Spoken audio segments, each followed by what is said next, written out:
ঘৰতে থকা কৰ্দৈৰে আজি এটা আমি মিঠা চাটনি বনাম। তাৰ কাৰণে লাগিব কৰ্দৈ, চেনি, গুড়, অলপ মই ফুড কালাৰ ল'ম আৰু দালচেনি। মই কৰ্দৈখিনি কাটি কেনে অলপ সময় ৰাখি দিম।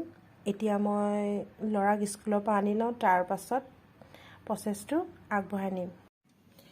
এতিয়া এই কাটি থোৱা কৰ্দৈখিনি আমি কেৰাহীখনত অলপ পানী মিক্স কৰি কেনে উতলাম। কৰ্দৈ জেলিখিনি মই চচপেনটোত ধুনীয়াকৈ উতলাই ল'লোঁ।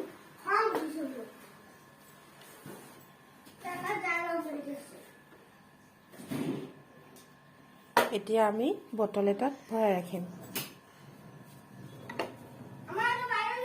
এতিয়া মই সৰু জেম বটল এটাত ভৰাই দিলোঁ। ইয়াক অলপ সময় ৰাখোঁ গোট মাৰিবলৈ কাৰণে। এতিয়া আমাৰ এই জেলিখিনি ডাঠ হৈ পৰিলে। ধুনীয়া হৈছে।